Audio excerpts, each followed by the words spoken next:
à celles et ceux qui nous écoutent, bienvenue au Maître Cube, le podcast qui parle de cubes et plus généralement du jeu de cartes Magic l'Assemblée.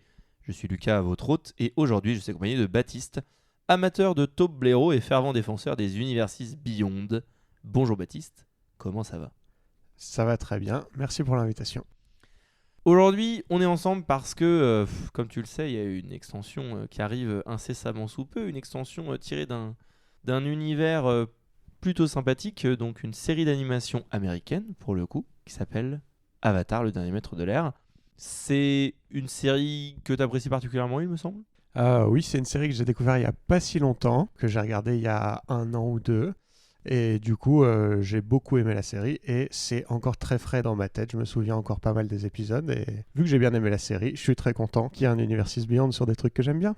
En plus, on en avait discuté après l'épisode qu'on avait réalisé au Maître Cube avec Timothée sur l'Universes Beyond, et tu m'avais fait part du fait que on aurait pu quand même reconnaître, parler davantage ou inciter davantage sur les lettres de noblesse qu'on pouvait trouver aux Universes Beyond. Pour le coup, on est sur une extension qui a énormément de qualité, donc on va pouvoir en parler, et ça va permettre de montrer aussi que, certes, l'Universes Beyond, ça soulève pas mal de problèmes, mais quand c'est bien fait, il y a beaucoup de positifs.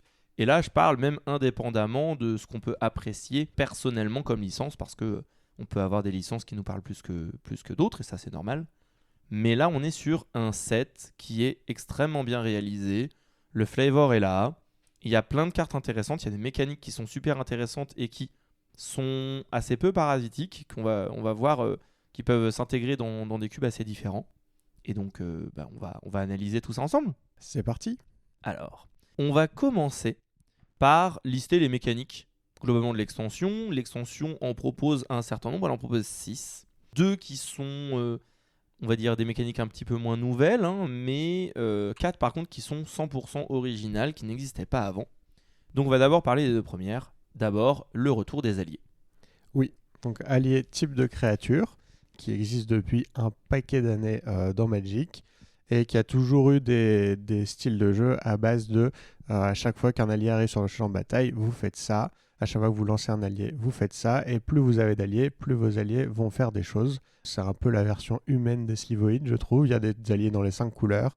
Et là, dans cette extension-là, il y aura également des alliés dans les 5 couleurs et qui fonctionnent avec les alliés. C'est une très bonne comparaison, j'y avais pas pensé, mais oui, c'est vraiment ce côté, c'est les slivoïdes des humains, quoi. Même si en fait, il n'y a pas que les humains, parce que justement, le principe des alliés à l'époque, donc ça remonte à Zendikar, il y en avait dans justement plein d'espèces, plein de races différentes, plein de types de créatures différentes, et l'idée c'était de montrer qu'il y avait une forme de coalition pour lutter pour la survie du monde. Là, encore une fois, c'est plutôt bien intégré dans le thème, c'est-à-dire que il y a des alliés qui luttent contre la nation du feu qui essaye d'oppresser et de conquérir le continent. On a du coup des renégats, des rebelles de la Nation du Feu qui rejoignent justement les protagonistes. On a des alliés des différentes nations qui luttent contre l'oppresseur. Ça marche très très bien.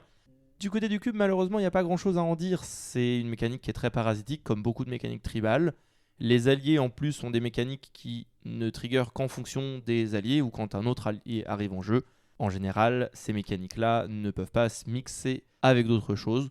Donc, peut-être que si vous avez un cube basé autour des alliés, pour vous, ce sera très cool, mais en dehors de ça, c'est pas hyper intéressant. Oui, c'est bien si vous aviez déjà ce tribal ou si vous avez envie d'ajouter un tribal allié dans votre cube. Là, vous avez beaucoup de nouveaux choix avec du design de Magic plus moderne, donc un power level croissant par rapport à, je pense, à des vieux alliés qui étaient des 1 pour 3 qui mettent des marqueurs +1 +1. C'était un peu compliqué. Mais là, les nouveaux alliés sont avec un power level actuel. Si c'est un tribal qui vous intéresse, allez-y. Et après, il y a également beaucoup d'alliés qui sont des alliés, mais qui n'ont pas de mécanique qui marche avec les alliés, qui peuvent aussi être ajoutés. Les alliés ne fonctionnent pas que avec les alliés. Il y a beaucoup de cartes dans cette extension qui sont des alliés, mais qui peuvent être jouées même sans tribal allié. Ensuite, la deuxième mécanique, c'est le retour des leçons.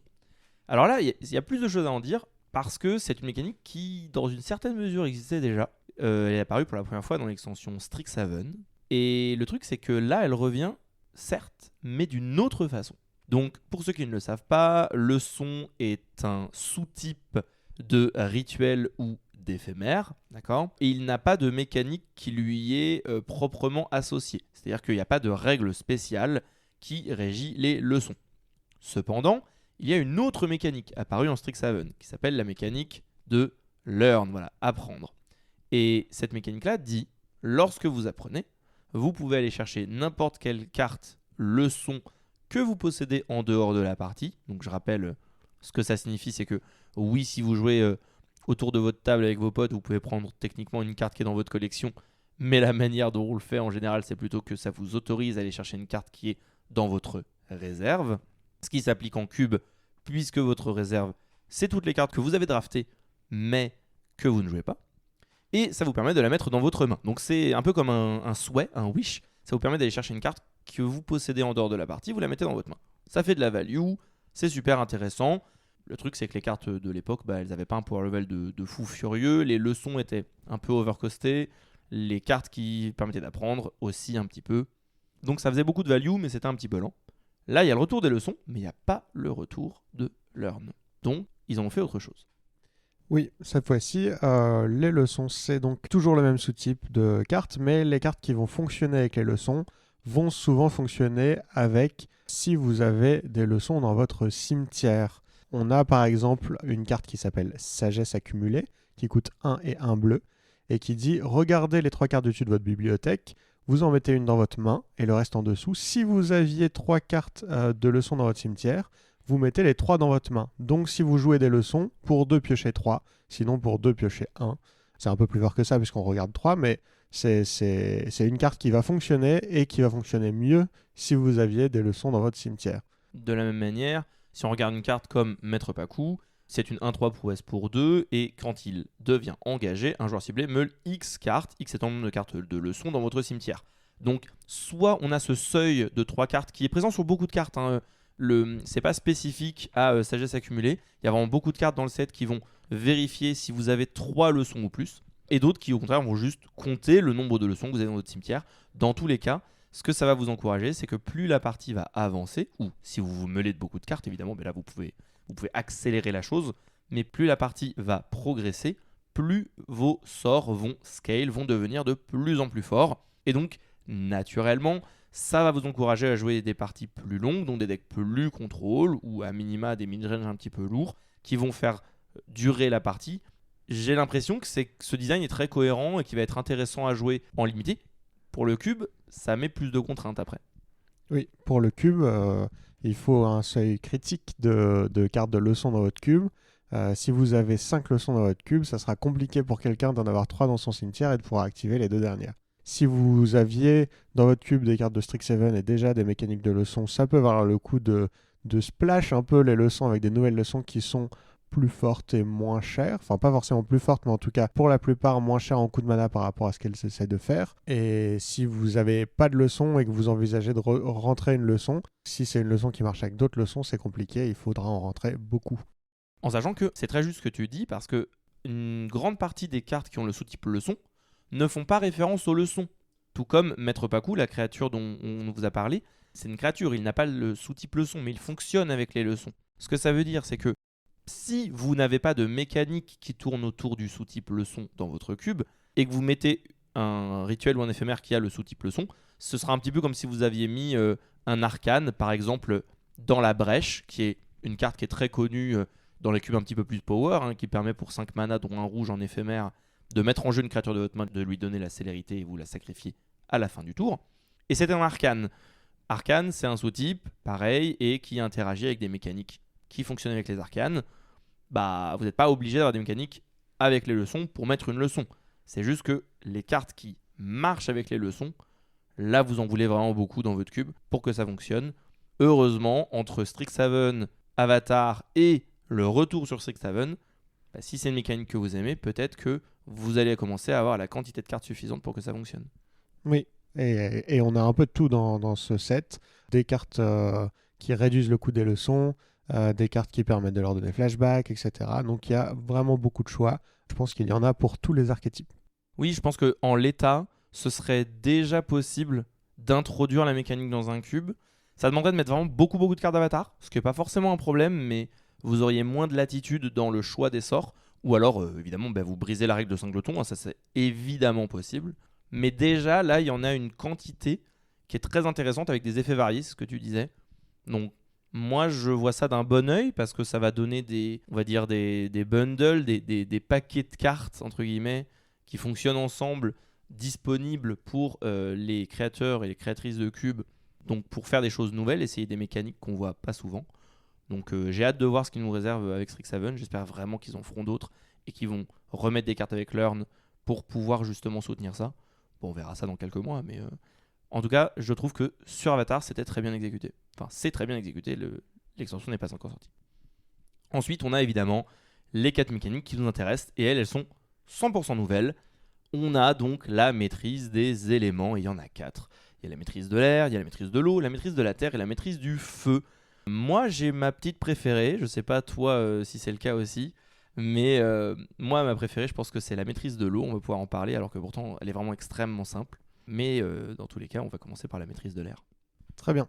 Alors la maîtrise de l'air, airbending en anglais, c'est une mécanique qui permet d'exiler un permanent et le contrôleur de la carte exilée pourra la relancer pour 2 mana génériques. En sachant qu'il faudra respecter la temporalité de cast, la temporalité de lancement de la carte en question. Ça vous ne permet pas de jouer une créature en éphémère si elle n'avait pas le flash. Mais par contre, vous n'aurez pas payé son vrai coût de mana, vous paierez seulement 2 mana pour la rejouer. La plupart des cartes qui ont maîtrise de l'air permettent de maîtriser l'air sur vos permanents. On a un bon exemple ici avec le moine Gyatso. Moine Gyatso qui n'a pas le même symbole d'extension, j'en profite pour expliquer que Avatar, il y a un set classique et un set Jumpstart. Voilà, donc le moine Gyatso vient des Jumpstart. À chaque fois qu'une autre créature que vous contrôlez devient la cible d'un sort ou d'une capacité, vous pouvez maîtriser l'air sur cette créature. Entre parenthèses, donc ça explique la maîtrise de l'air. Exilez-la. Tant qu'elle est exilée, son contrôleur peut la relancer pour 2 mana. C'est une sorte de blink. Le Mangatsu vous permet de maîtriser l'air sur vos permanents. Ça vous permettra de les relancer, de réavoir leurs effets d'entrée en jeu. Le Mangatsu il sert surtout à les protéger. Si un adversaire essaie de vous faire un removal sur une de vos autres créatures, vous l'exilez, vous la rejouerez plus tard. En fait, ce qui est un peu amusant, c'est que ça fait penser à l'interrupteur Avemain, qui était une carte donc de Croix-Tonnerre, qui justement complotait un sort de l'adversaire et qui disait que derrière, l'adversaire pouvait rejouer la carte qui était complotée du coup, mais pour 2 mana. Et ce qui est rigolo, c'est qu'on retrouve un petit peu ça, c'est-à-dire c'est pas vraiment un Blink ou un Flicker, même si clairement on voit très bien l'affiliation et ce sera joué dans des decks Blink, ce sera joué dans des decks qui vont vouloir répéter des effets d'arrivée en jeu, parce que c'est très fort de pouvoir juste dire j'airbend ma créature, voilà, je maîtrise l'air sur ma créature, et du coup, hop, elle est exilée, pour 2 mana, je la remets en jeu. Ça coûte 2 mana de plus que si je l'avais simplement Blink, mais ça fonctionne, donc ce sera joué dans ces decks-là. Mais ce qui est intéressant, c'est que comme il y a un côté retardé, délayé, du coup, on peut aussi le jouer de manière tempo, ou pour protéger des cartes.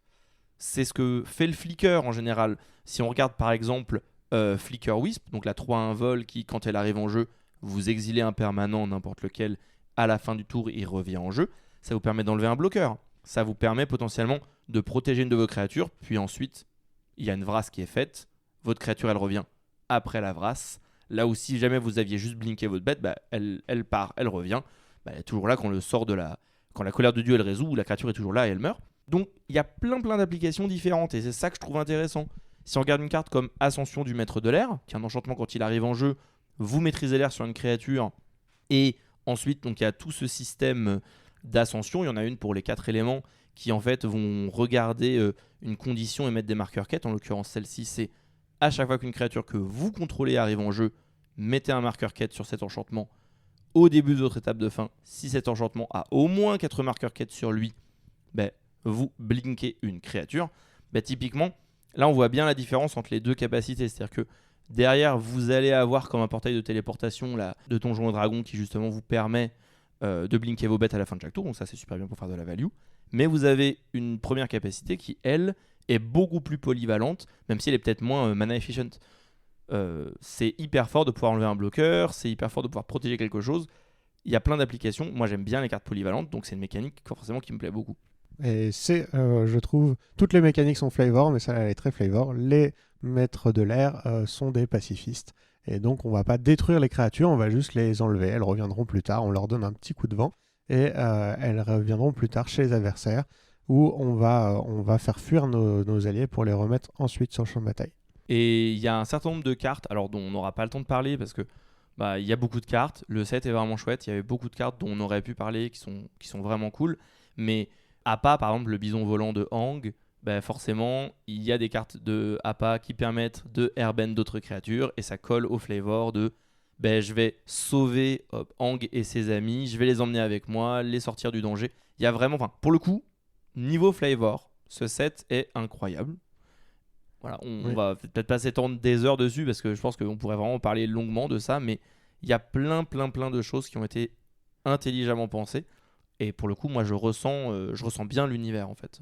Beaucoup plus que, comme on l'avait un peu plus critiqué il y a quelques semaines, plus que dans le set Spider-Man, où on ressentait moins la vibe de l'univers. On voyait les personnages, il y avait l'identité des personnages, mais par contre, l'univers semblait moins cohérent. Là, en fait, tout semble se tenir les uns avec les autres, et typiquement, cette mécanique, elle est parfaite, quoi. Oui, et on revoit sur toutes les cartes des moments, sur la majorité des cartes, des moments clés de la série. On voit les personnages principaux sont présents sur plusieurs cartes, mais pas autant que Spider-Man qui est présent sur la moitié des cartes Spider-Man. Ensuite, on a la maîtrise de l'eau. La maîtrise de l'eau, c'est un petit peu particulier, parce que c'est pas une capacité. C'est une manière de payer un coût. Maîtriser l'eau, qu'est-ce que ça veut dire ? Ça signifie vous pouvez engager vos artefacts et vos créatures pour vous aider à payer un coût de maîtrise de l'eau. Chaque permanent engagé ainsi paye pour un mana générique. Ce que ça veut dire, c'est que c'est un cumul entre convocation et improvisation. Tout simplement. C'est les deux en même temps. Vous pouvez engager vos créatures et vos artefacts, ça réduit le coût de votre sort. Ou de votre capacité. Et c'est ça la grosse différence.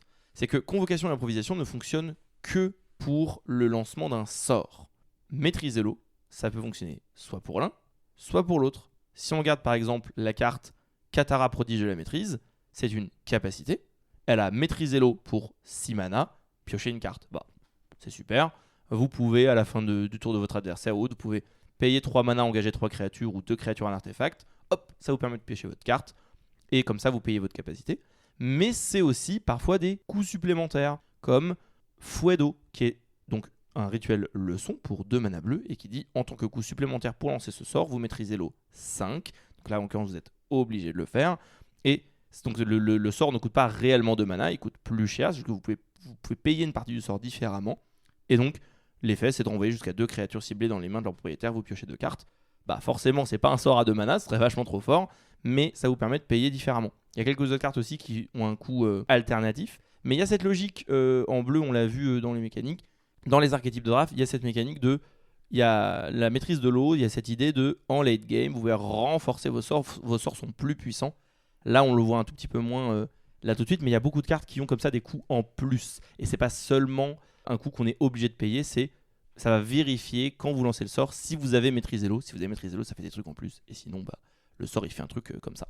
Et vu que la maîtrise l'eau permet d'engager des permanents, il y a également un retour de pas mal d'effets sur Katara dont tu parlais tout à l'heure. Si elle est engagée, mettez un marqueur +1/+1 sur elle. On a beaucoup de cartes qui permettent d'engager ou de dégager des permanents, en bleu notamment, puisque c'est la couleur principale de la maîtrise de l'eau, qui permettent d'utiliser cette mécanique à son plus haut potentiel. On n'a pas en fait tant que ça des cartes dans Magic qui valorisent le fait d'être engagé. Une qui est très connue dans des contextes comme le Duel Commander par exemple, c'est Emara qui, quand elle est engagée, vous crée un jeton 1/1 lien de vie. Il n'y a pas tant que ça. Cette extension, elle vient en rajouter, donc ça c'est super intéressant. Et comme en plus, avec les extensions précédentes, on a les stations qui permettent d'engager des créatures. Vous avez les véhicules qui permettent de le faire. Il y a moyen d'avoir un truc qui se tient vachement bien. Oui, et on avait la mécanique de survie à Duskmourn, à Mornebrune, qui disait au début de votre deuxième étape, deuxième main phase, si ce permanent est engagé, faites ceci. Et donc, si vous avez des cartes, si vous aviez une mécanique survie dans votre cube, ce qui me semble un peu compliqué parce qu'il y a peu de cartes avec survie, mais si c'est quelque chose que vous avez déjà, soit avec les véhicules, la survie, les stations, etc., la maîtrise de l'eau, c'est un nouveau système pour engager des permanents et potentiellement trigger des choses dans votre cube. Et tu dis peut-être que les gens vont pas avoir tendance à avoir beaucoup de cartes avec survie, mais en fait, même si vous en avez que une ou deux, parce que, je le répète, je le répète pas d'ailleurs, donc vous pouvez vous contenter d'attaquer avec la créature et ensuite du coup elle sera engagée. Mais effectivement, ces mécaniques-là, elles sont intéressantes parce que ça commence à croiser pas mal. En fait, il y a pas mal de moyens différents d'engager une créature sans la faire attaquer. Et maintenant que vous avez de plus en plus de créatures qui ont des effets quand elles sont engagées, soit parce qu'elles ont été pensées dans un set comme Mort de Brune avec la mécanique de survie, soit dans un set comme Avatar avec la mécanique de Waterbend, ben ça commence à faire un certain nombre de cartes. Donc, vous allez pouvoir, soit de manière accidentelle dans votre cube, créer des synergies, ou carrément permettre un archétype. Moi, j'aime beaucoup la capacité parce que je trouve que c'est plus intuitif que la convocation ou que l'improvisation. C'est évidemment, je comprends que certaines cartes avec convocation seraient complètement cassées si tu pouvais aussi engager des artefacts et réciproquement. Mais j'aime beaucoup le fait que la capacité elle est simple à comprendre. Ça vous permet d'avoir des cartes qui sont beaucoup plus puissantes en fin de partie. Et moi, j'apprécie énormément le fait d'avoir des cartes modales qui ne me demandent pas de choisir, en fait. Alors, j'adore les cartes modèles qui permettent de choisir, mais j'aime bien me dire, ma carte en début de partie, elle fait ça, en fin de partie, elle fait ça, et elle progresse avec la partie, elle scale avec la game. Et ça, pour moi, c'est un truc hyper satisfaisant en tant que joueur. J'aime bien le proposer à mes joueurs parce que j'aime bien les sorts puissants, mais si dans ta main, t'as que des sorts à 6 mana, bah c'est nul, voilà, tu peux pas jouer. Et du coup, avoir des cartes qui vont comme ça un petit peu progresser au fur et à mesure de la partie, moi, j'aime beaucoup. Ça fait aussi que des cartes comme Katara, qui sont pas très impressionnantes à première vue, bah, quand la partie avance, t'as pas envie de les laisser sur le board. Une autre créature qui est beaucoup plus ancienne, mine de rien, qui est le petit marin, la 1-1 vol pour 1 esprit, pour 4 mana, vous piochez une carte, donc la 1-1 flash. Et ça, c'est un très bon exemple de ces cartes-là. Où, en fin de partie, bah là, vous allez payer vos 4 mana, il n'y a pas de problème, et vous allez commencer à grind votre adversaire. Mais en début de partie, c'est juste un petit volant qui va vous permettre de gratter des dégâts, de passer des bêtes, etc. Oui, et comme il y a également dans des cubes plus high power des cartes qui se disent des vieux artefacts qui disent si cet artefact est dégagé, faites ceci, si cet artefact est engagé, ne le faites pas. Par exemple, tant que cet artefact est dégagé, vous pouvez dégager tous vos permanents, et s'ils sont engagés, vous pouvez pas. C'est très bien de pouvoir mettre ce genre d'effet. Maîtrise de l'O6, je vais engager des artefacts, mon adversaire dégage pas ses permanents au début de son tour, et moi je dégage les miens. Voilà, ça peut rentrer dans ces mécaniques-là de stacks et d'empêcher l'adversaire de jouer en engageant ces vieux artefacts. Je suis très content que tu en parles parce que justement, c'était des choses dont je voulais parler. Mais oui, c'est une mécanique qui fonctionne avec Winter Orb et Static Orb. Il y a d'autres artefacts qui fonctionnent comme ça. On pense à Mine Rugissante, etc. Et comme tu l'as dit, il y a d'autres cartes comme ça dans Magic. Mais c'est vraiment deux cartes que vous allez retrouver dans pas mal de cubes. Alors certes, un peu plus power ou un petit peu moins friendly. Mais moi, c'est des cartes typiquement que j'aime beaucoup. Évidemment, j'aime la mécanique peut-être en partie aussi à cause de ça. Mais en fait, ce que j'aime bien, c'est que c'est une mécanique qui a beaucoup d'applications et qui va avoir tendance à générer des moments satisfaisants. Et moi, je crois que c'est ça que j'aime bien. Là où, à l'inverse, la mécanique qu'on va voir juste après, moi, elle me parle moins, mais parce que justement, j'aime moins le dilemme. La situation dans laquelle elle met le joueur, c'est une situation qui, moi, me parle moins. Et donc, ça m'intéresse un petit peu moins de maîtriser la Terre. Alors, maîtriser la Terre, Earthbound en anglais, c'est toujours associé à un chiffre. Maîtriser la Terre, 1, 2, 3, 4, 12, 27. Vous allez mettre X marqueurs sur un terrain ciblé que vous contrôlez. Il acquiert la célérité. Qui va acquérir la célérité qui reste toujours un terrain. Donc, vous allez transformer un terrain en terrain créature 0-0 qui prend des marqueurs. Et quand le terrain meurt ou est exilé, on le renvoie sur le champ de bataille engagé. C'est pas nouveau dans Magic, des mécaniques qui essayent d'animer les terrains. Je pense que celle-ci, c'est une mécanique qui le fait plutôt très bien, parce qu'en général, quand on anime ces terrains, si on les perd, eh ben, on n'a plus de mana, c'est compliqué. Earthbound règle le problème en renvoyant les terrains sur le champ de bataille s'ils meurent ou s'ils sont exilés, donc il y a vraiment la protection complète. J'ai un terrain qui va être temporairement une créature, s'il est géré, il reviendra en tant que terrain. Et c'est là où je trouve la mécanique très bien designée. Alors moi, elle me parle moins en tant que joueur, mais par contre, en termes de design, la capa est parfaite. Ça veut dire que tu vas vraiment encourager tes joueurs à le faire, à animer leur terrain, tu vas avoir ce sentiment agréable de j'attaque avec mes terrains. Et en vrai, ça c'est rigolo. Et t'as pas les drawbacks qui sont habituels et qui disent ah bah du coup c'est hyper marrant, Vras, du coup j'ai plus de terrain, j'ai perdu la partie. Là, c'est vraiment bien pensé. Alors, on est dans du design 2025, c'est-à-dire qu'on essaie d'atténuer au maximum les frustrations. L'objectif, c'est que les joueurs et les joueuses y passent un bon moment. On veut pas qu'ils se prennent un feel bad horrible parce que leur adversaire avait une carte qui les envoie dans l'espace. Moi, en général, c'est des designs qui me plaisent un peu moins, mais pour celui-ci spécifiquement, je pense que c'était assez adapté. Et notamment, pourquoi ? Parce que, de manière générale, animer ces terrains pour attaquer, c'est pas très bien. Sauf si tu leur donnes la vigilance. Et vous l'avez compris, pourquoi ? C'est parce que j'ai pas envie d'attaquer avec ce qui me permet de lancer des sorts. Et c'est un play pattern que je trouve souvent pas très fun, de dire je vais attaquer avec mes terrains et du coup je vais rien jouer ce tour-ci, je passe mon tour. Peut-être que je t'ai mis 10 ce tour-ci, mais du coup j'ai rien joué. Et moi à Magic, il y a une chose que j'adore faire, certes j'adore attaquer, mais ce que j'aime encore plus c'est jouer des cartes. Je sais pas en ce qui te concerne, mais moi j'aime bien pouvoir faire les deux et du coup choisir, c'est un peu moins marrant. Oui, moi j'aime bien attaquer et si on a gagné en attaquant, on n'a pas besoin de jouer plus de cartes. Mais en effet, le problème c'est souvent la vigilance. Ça nous permet de parler d'une carte qui s'appelle Étudiant en maîtrise de terre, qui est également une carte du set Jumpstart. 1-3, quand cette créature entre sur le champ de bataille, vous pouvez maîtriser la terre 2, donc un terrain devient 2-2, et vos terrains créatures, les terrains créatures que vous contrôlez, ont la vigilance, ce qui permettra donc d'animer des terrains, d'attaquer et ensuite de les engager pour lancer des sorts, ou de ne pas les engager et de bloquer pendant le tour adverse. Pour moi, c'est vraiment... la carte n'est pas très très forte, hein, c'est une petite unco, voilà, ça coûte 3 mana. Mais je trouve que c'est vraiment le genre de design que j'aime bien par rapport à la mécanique parce que... Et il y a un terrain aussi qui il a lui-même la vigilance. Alors c'est pas une créature, c'est pas un manland, mais du coup si jamais vous faites maîtrise de la terre dessus, il a déjà la vigilance. Ça c'est un design qui est un petit peu rigolo et je comprends pourquoi ils ont fait ça. Je pense que c'est important de ne pas forcer vos joueurs à choisir systématiquement entre avoir de la mana ou avoir des créatures. Donc tout ce qui va permettre de faire les deux, ça marche bien. Ce qui est intéressant, c'est que du coup, il y a des interactions aussi avec les manlands, puisque si vous avez des trucs qui s'animent en créature, c'est valorisé.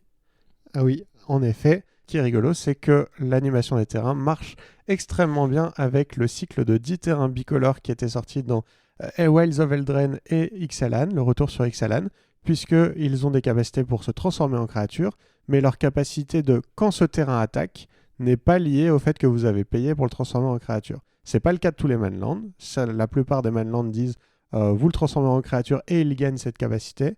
Mais on a des terrains qui ont toujours une capacité. Quand ce terrain attaque, une autre créature devient une 3-3. Quand ce terrain attaque, l'adversaire ciblé perd 2, vous gagnez 2 points de vie, etc., etc. Et ces terrains, si vous les jouez déjà dans votre cube en vous disant c'est des bons terrains bicolores parce qu'ils pourront s'animer plus tard, et que vous rentrez une mécanique de maîtrise de la terre, ces terrains, ils ont une capacité, juste vous les transformez en 2-2, et puis vous attaquez, vous faites des 3-3, vous faites perdre des points de vie. Il y a plein de mécaniques différentes, il y a 10 terrains qui ont chacun leur capacité, mais faites attention, si c'est votre cas, à essayer de rentrer plutôt ces terrains-là qui ont la capacité tout le temps et pas seulement quand ils sont animés avec leur capacité. C'est très juste. Si on regarde un petit peu comment est-ce que cette capacité, elle peut s'imbriquer au sein d'un cube, donc un exemple, c'est effectivement si vous avez ce cycle-là de Manland, en vrai, avoir quelques cartes, même s'il n'y a pas d'autres synergies avec, avoir des cartes que vous aimez bien, que vous trouvez fortes ou que vous trouvez intéressantes avec maîtrise de la terre, ça peut faire des petites synergies rigolotes avec ces manlands-là, donc ça c'est positif. L'autre possibilité, c'est vous pouvez aussi avoir des synergies avec les marqueurs, parce que comme ça met des marqueurs, forcément, si vous avez Hardened Scale, si vous avez ce genre de cartes, vous allez mettre plus de marqueurs sur vos bêtes. Si vous proliférez, c'est pareil. Donc il y a moyen, je pense, de faire une passerelle entre deux archétypes qui d'habitude vont pas trop ensemble, c'est des archétypes plus basés sur les landes, donc vous allez faire des land drops supplémentaires, rejouer vos terrains de vue cimetière, etc. Et des synergies un peu plus marqueurs, prolifération. Si jamais c'est deux thèmes que vous voulez mettre dans votre cube, c'est peut-être une manière aussi de créer de la cross-pollinisation, ça peut être intéressant. Et ça va également faire des clins d'œil au retour sur Zendikar il y a quelques années où il y avait beaucoup de choses pour l'animation des terrains, pour mettre des marqueurs sur les terrains qui deviennent des créatures, qui ceux-ci ne revenaient pas quand ils mouraient, mais il y avait déjà pas mal de cartes de mémoire en vert, en bleu, principalement, qui animaient les terrains. Si vous aviez déjà cette mécanique dans votre cube, c'est vraiment un chouette ajout. La dernière mécanique du set, c'est la maîtrise du feu, celle que je trouve la plus rigolote, je crois. C'est une mécanique qui, pour le coup, est beaucoup plus axée sur l'offense, donc ça, pour le coup, c'est réaliste, voilà, encore une fois, c'est flavor. Cette mécanique, elle dit, c'est comme maîtrise de la terre, c'est toujours associé à un chiffre. 1, 2, 3, 4, 5, 6, 7, 8, 9, 27, 2000. Donc par exemple, ça fait maîtrise du feu 1. À chaque fois que cette créature attaque, vous ajoutez 1 mana rouge à votre réserve. Ce mana dure jusqu'à la fin du combat. Forcément, vous préférez avoir une grande valeur qu'une petite valeur, mais dans tous les cas, ce que ça vient dire, c'est que ça vous donne du mana pour faire deux choses. soit lancer des sorts rouges pendant le combat, soit, et ça pour moi c'est le plus intéressant des deux, activer des capacités de vos autres cartes ou de vos cartes pendant le combat. Oui, une grande partie des cartes qui ont la maîtrise du feu vont avoir une capacité eux-mêmes de quoi dépenser ce mana. Exemple, les sages du feu, une 2-2 pour 2 qui a maîtrise du feu 1, donc quand elle attaque elle ajoute un mana rouge, et pour 3 mana dont 2 rouges, on lui met un marqueur +1/+1. Ce qui veut dire qu'elle va attaquer, elle va vous donner un mana et il faut en payer 2 de plus pour lui mettre un marqueur +1/+1. Et sinon vous pouvez utiliser ce mana pour lancer des éphémères pendant le combat. Ça va rentrer fortement dans tous les archétypes qui demandent de booster vos propres créatures, comme héroïque, où on veut faire des tricks de combat à base de j'attaque, est-ce que tu bloques, sauf que là on aura la menace de j'attaque et j'ai 4 mana rouges, est-ce que tu bloques, parce que potentiellement il se passe plus de trucs quand on a déjà le mana en pool, et que de toute façon il disparaît ce mana, faut l'utiliser, donc autant l'utiliser. Si vous avez Tybrez dans votre cube, je vous assure que Firebend, ce sera très très fort. Voilà, vous aurez moyen de jouer votre Embercleave un petit peu rapidement. Mais en vrai, il y a plein d'autres cartes que vous pouvez jouer pendant le combat et qui sont très solides. Alors, le défaut, c'est que moi, je pense que vous allez avoir tendance à, certes, cracher très très vite votre main. Si jamais vous avez beaucoup d'éphémères rouges dans votre main et que vous avez des cartes avec Firebending. La limite de ça, c'est que dans une stratégie agressive comme celle-ci, les cartes avec maîtrise du feu, justement, elles ont été bien designées, ou en tout cas, elles n'ont pas été designées de manière trop agressive. C'est-à-dire que ce ne sont pas des créatures d'aggro extrêmement violentes. En général, vous n'avez pas une 3-2 célérité pour 2 qui fait des trucs en plus. On pense à toi, Ballotte Frénétique. Voilà. Vous n'avez pas ça en rouge. Donc, ça limite un petit peu le fait de vouloir rentrer ça dans le deck agressif. Moi, effectivement, je trouve que c'est plus intéressant de le voir comme une manière d'avoir du mana advantage. Et notamment, il y a un truc qui est un peu rigolo. C'est qu'il y a un combo naturel entre la maîtrise du feu et la maîtrise de l'eau. Et je sais pas à quel point c'est pas flavor ou à quel point c'est un peu amusant. Mais factuellement, vous avez beaucoup de cartes qui ont maîtrise de l'eau et qui ont des capacités qui coûtent uniquement du générique, dans le but d'être payé avec, justement, en engageant des créatures et des artefacts avec votre maîtrise de l'eau. Et donc si vous avez des cartes avec maîtrise du feu, vous pouvez utiliser ce mana rouge pendant votre phase d'attaque pour activer ses capacités. Voilà, ça c'est un petit peu marrant. Je sais pas ce que t'en penses, mais si ça se trouve, il y a un truc à faire. Oui, est-ce que c'est parce que l'eau absorbe le feu et s'en sert? Je ne sais pas. Je ne pense pas que ça soit hyper flavor, mais c'est un bon moyen de dépenser ses capacités. On pense à toi, Maître Sozin, qui donne 6 mana pour pouvoir faire piocher une carte avec Katara. Voilà. C'est petite combo. Bon, maintenant qu'on a vu un petit peu les mécaniques du set, alors globalement, moi je trouve que c'est des mécaniques qui sont plutôt intéressantes au global pour le cube. Pour moi, je pense que maîtriser l'air, maîtriser l'eau, c'est des capacités qui vont avoir plein d'implications. Maîtrise de la terre, je pense que ce sera un peu plus spécifique. Maîtrise du feu, pareil. Je pense pas que ça va coller dans tous les cubes de mettre ces mécaniques-là. Alors que les deux autres, je vois comment elles vont pouvoir fit vraiment naturellement très facilement. La mécanique de leçon, on a vu, c'est un peu pareil, il faut juste une quantité importante. Mais au global, pour le cube, d'un point de vue des mécaniques, j'ai l'impression que c'est plutôt une fournée hyper appréciable et de qualité. Moi, je suis plutôt très content. On va justement parler de cartes en particulier, mais là, pour moi, on est déjà sur un truc qui se tient bien, qui est très solide, quoi. Oui, tant dans les cartes qui ont ces compétences, ces capacités, que dans d'autres cartes qui ne les ont pas. Ce set a été très agréable. J'ai eu beaucoup de mal à faire des choix de cartes dont on va parler plus tard. Avant de parler de notre petite dizaine de cartes qu'on a justement sélectionnées et qu'on pense particulièrement intéressantes, on avait chacun une petite pet card, une petite mention honorable dont on voulait parler, puisque on ne pense pas nécessairement que ça va être la carte de cube de l'année, mais par contre, il y a des choses qu'on aimait beaucoup et qu'on trouvait très intéressantes par rapport à ça. Quelle est la tienne, Baptiste? Alors la mienne, c'est le trébuchet de la marine du feu. C'est une créature artefact mûre, une 0/4 pour 3 dont un noir, qui a le défenseur et la portée. Il dit à chaque fois que vous attaquez, créez un jeton de créature artefact 2/1 incolore construction avec le vol appelé rocher balistique. Engagé et attaquant. Sacrifiez ce token au début de la prochaine étape de fin. Moi, cette carte me fait beaucoup sourire puisque c'est un presque copier-coller du trébuchet du Mordor qui avait été créé dans une autre extension Universes Beyond, l'extension Seigneur des Anneaux. Le trébuchet du Mordor était une 1/4 défenseur qui n'avait pas la portée et il faisait le même rocher balistique, mais il fallait attaquer avec au moins un gobelin et ou orc.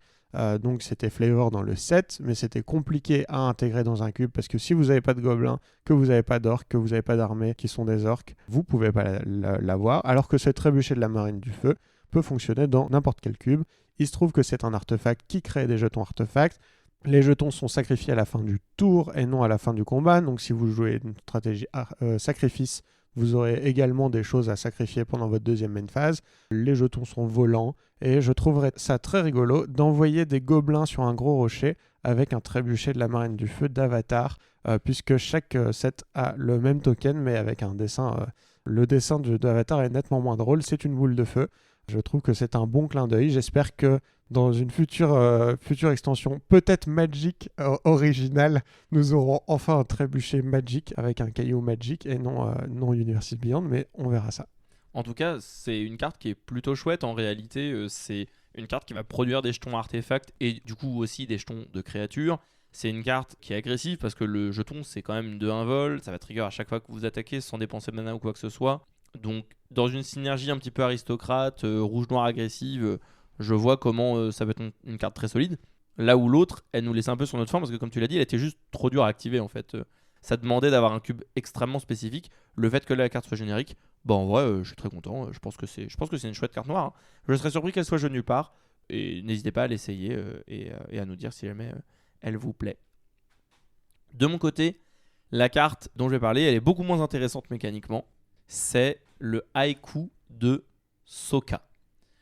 Donc pour ceux qui ne le savent pas, parmi celles et ceux qui nous écoutent, un haïku, c'est un poème japonais qui est régi par des règles relativement simples. C'est un poème de 3 vers seulement, donc 3 lignes, et chaque ligne a un nombre de pieds, donc de syllabes, qui est spécifique. C'est-à-dire que on est sur une structure en 5, 7, 5.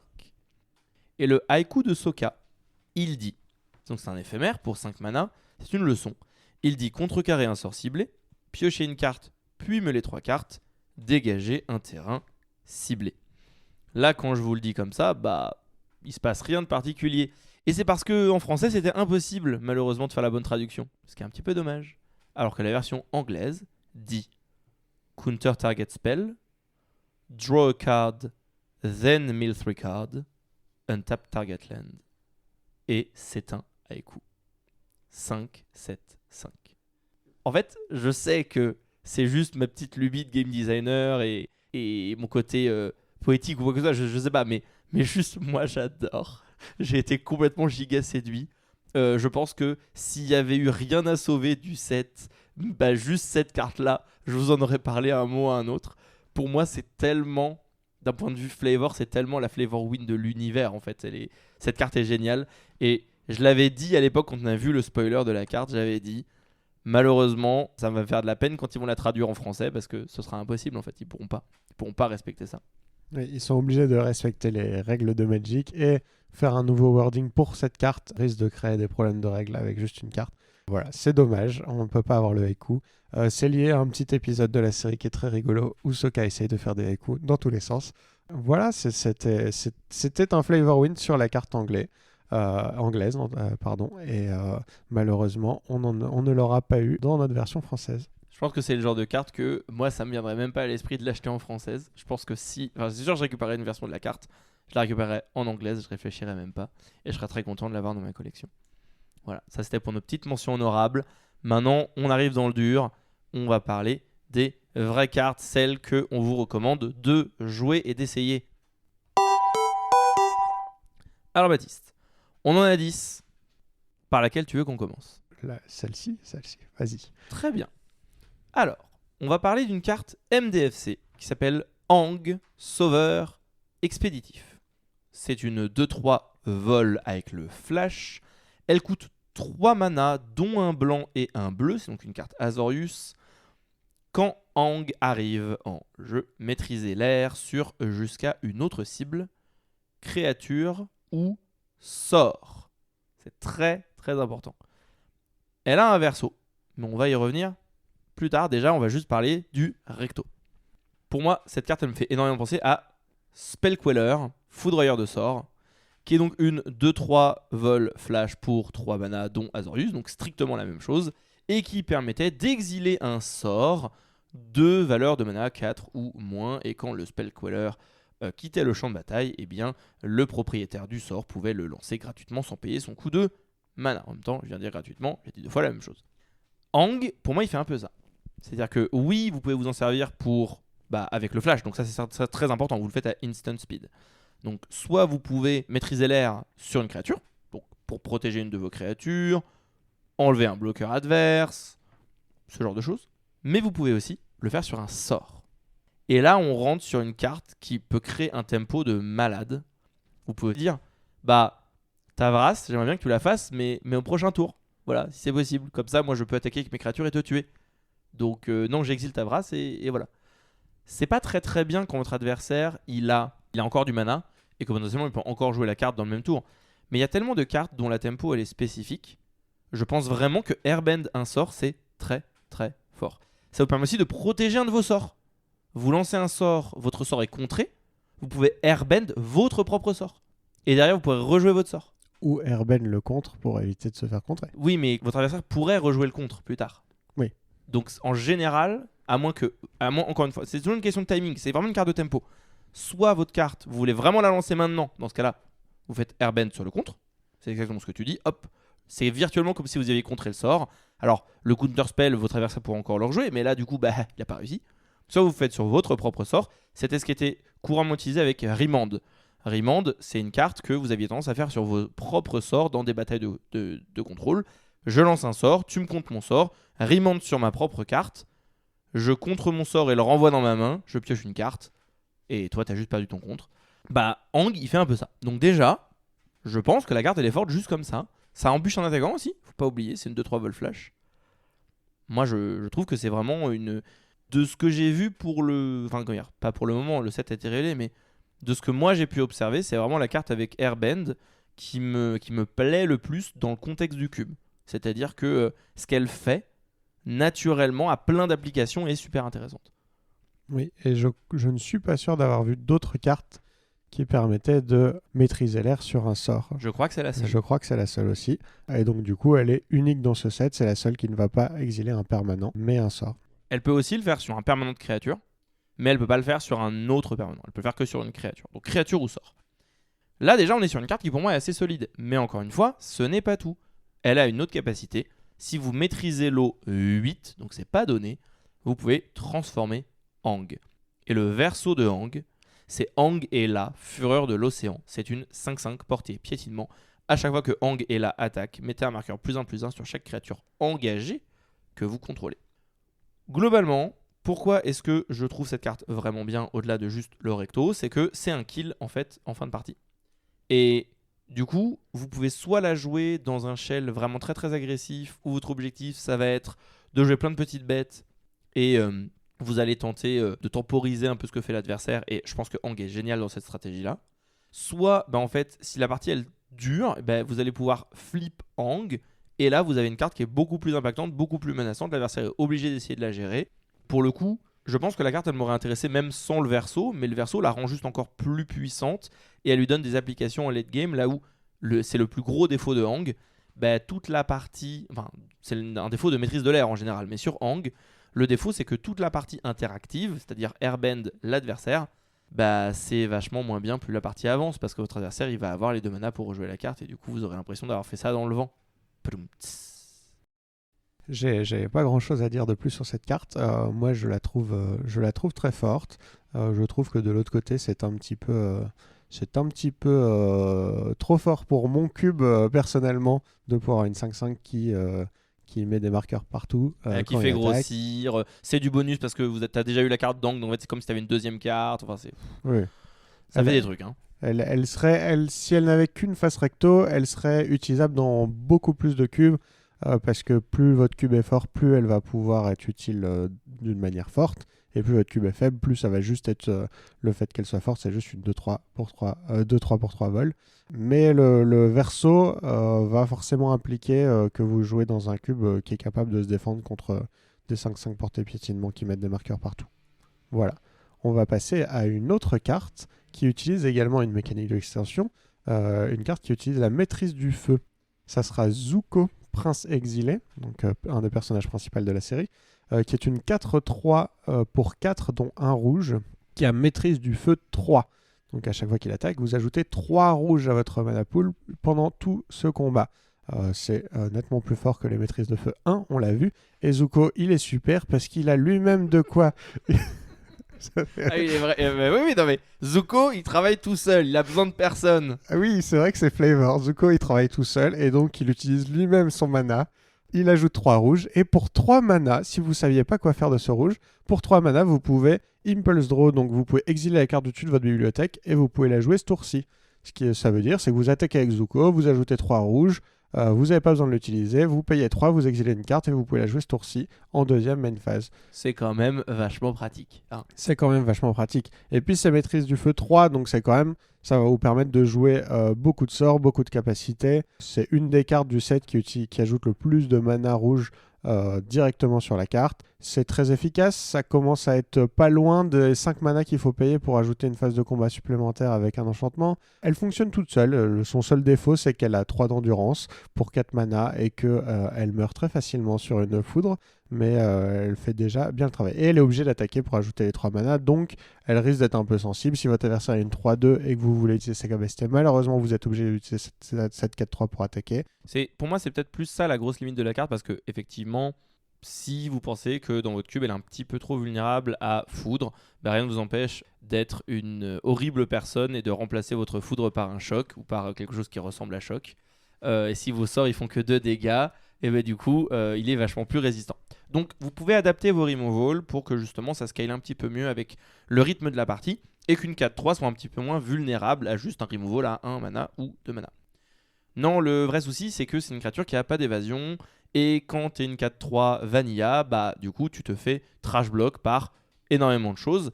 Et je pense vraiment que la carte est assez solide, je pense qu'elle peut faire plein de choses. J'ai peur par contre que ce soit une carte où on ait régulièrement besoin de devoir la défendre en fait pour lui permettre d'attaquer. Mais c'est là où la carte, on peut la jouer intelligemment, c'est que vous pouvez attaquer, avoir 3 mana rouges, et l'adversaire, il n'a pas forcément envie de bloquer. Parce que si il bloque, potentiellement vous allez réagir. Le défaut c'est que comme c'est du mana rouge, bah la plupart des réactions c'est je tue ta bête.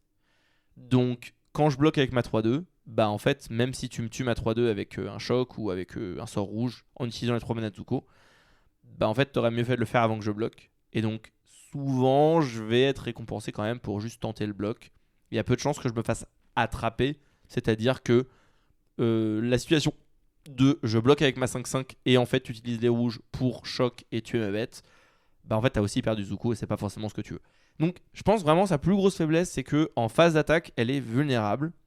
Maintenant elle fait vraiment beaucoup de travail, hein. C'est comme tu le dis, il me semble que Aggravated Assault c'est un bon enchantement, voilà, et il y a d'autres trucs qui ont des très très bonnes capacités activées, même que ce soit pour du rouge ou pour du générique. Et produire 3 mana, en vrai c'est beaucoup. Alors ça coûte 4 mana, faut la pondérer. Je pense pas qu'elle sera jouée dans des cubes très power, mais pour moi la carte est vraiment pas déconnante. Hein. Oui, au pire, elle sera très bonne en limité si vous faites une AP ou des drafts. Je pense que ça vaut le coup de prendre Zuko assez haut. Oui, c'est relativement Yaren Phyrexian, alors encore une fois si elle survit à la phase de combat. Mais vous n'êtes pas obligé d'attaquer en fait. Vous pouvez aussi juste dire je vais payer 3 mana, utiliser la capacité de Zuko, faire du card advantage. Alors c'est que jusqu'à la fin de ce tour-ci, c'est un petit peu moins que les Impulse Draw qui sont jusqu'à la fin de votre prochain tour, mais ça reste quand même très solide, et si vous commencez à piocher 2 cartes à chaque tour au lieu d'une, bah vous allez battre votre adversaire hein, globalement. Hein. Donc ouais, carte relativement solide. La carte suivante dont on va parler, c'est une carte noire, c'est Maille Frappeuse Dédaigneuse. Elle nous a plu à tous les deux, voilà. Ça a été un peu une espèce d'évidence de... Non mais ça on va en parler. Alors elle est très simple, c'est une carte très simple. 2-2 initiative pour 2, dont un noir. Elle a une ligne de texte qui est à chaque fois qu'un joueur lance un sort non créature, il perd 2 points de vie. C'est tout. Voilà, c'est une carte très très agressive. De 2 initiatives pour 2, ça fait toujours beaucoup beaucoup de travail. Si vous jouez dans des formats agressifs où votre but c'est de jouer des créatures à 1 et des créatures à 2 pour aller taper l'adversaire le plus vite possible et que vous jouez surtout des créatures, bah vous prendrez pas beaucoup de dégâts. Et si vous en perdez 2, c'est pas trop un problème parce que c'est vous qui êtes l'agresseur. Et l'adversaire, par contre, au pire, il utilise un removal dessus et il a perdu 2 points de vie pour jouer son removal. C'est comme si elle avait ward payé 2 points de vie, sauf que c'est beaucoup plus que ça. Si votre adversaire il est en train d'essayer de rampe pour pouvoir jouer ses grosses créatures, bah, il va perdre des points de vie pour aller chercher ses terrains. Si votre adversaire il joue des artefacts, si votre adversaire il joue autre chose que des bloqueurs, globalement, il perd des points de vie. Et s'il joue des bloqueurs, il sera intérêt des gros bloqueurs puisque vous avez une 2-2 initiative. En fait, pour moi, ça me fait fortement penser à Eidolon de la Grande Célébration, donc et cette créature enchantement pour 2 mana rouges, qui est une 2-2 qui dit dès qu'un joueur lance un sort qui coûte 3 au moins, il prend 2 dégâts. Mais pour moi, Maille, elle est très proche de ça. C'est une carte qui va venir punir votre adversaire pour essayer de la gérer. C'est une carte qui va venir punir les decks un peu plus contrôle qui ont moins tendance à jouer le board. La carte, en plus, peut être jouée de différentes manières. 2-2 initiative pour 2, ça bloque extrêmement bien. C'est très difficile pour votre adversaire qui a des petites bêtes d'attaquer dans une 2-2 initiative. Vous allez tout le temps lui prendre une bête et vous, votre bête, elle survit. Donc, il va être obligé, encore une fois, dans un miroir d'aggro, de craquer un removal sur Mei. Mais là encore, il perd 2 points de vie. La carte, elle ne coûte qu'un seul pipe noir, donc elle va être facile à jouer dans des decks qui ont une deuxième ou une troisième couleur. Moi, dans un shell Rakdos aggro, cette carte, elle me vend du rêve. C'est une carte un peu à la Talia. Elle va venir punir les decks qui jouent des spells non créatures. Alors Talia, la taxe, c'est pas vraiment la même chose. C'est-à-dire que c'est fort de retarder la Vrasse de un tour, là où si je paye 2 points de vie pour jouer ma Vrasse, mais que je gagne la partie derrière, c'est un peu moins fort qu'une Talia, je pense. D'ailleurs, c'est une 2-2, c'est pas une 2-1, et c'est pas dans la même couleur, c'est pas une couleur de taxe. Je pense quand même que c'est une carte très solide, et à mon avis, dans une synergie agressive, vraiment les 2 points de vie ils vont être chers à payer parfois. Ça va vraiment dépendre du rythme de la partie, mais enfin, moi ce week-end, là, j'ai fait une partie de cube où mon adversaire il m'a fait Eidolon, et dans ma main j'avais que des cartes à 2 et 1, bah j'ai perdu. Hein, voilà, donc je pense que ce sera un peu la même chose. Ouais. Si sur mon Synctoy je dois perdre 4 points de vie, je suis pas sûr que je remporte cette partie.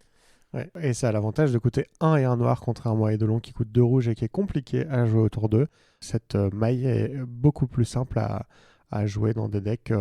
Vous n'avez pas besoin d'avoir une mana base incroyable pour pouvoir jouer une carte qui coûte juste un noir autour d'eux. Et en plus, comme tu l'as dit, c'est super important ce genre d'effet de les jouer le plus tôt possible. Si votre adversaire il a déjà joué ses sorts de rampe et qu'après il peut juste se contenter de jouer ses titans, bah Maille globalement il s'en fout.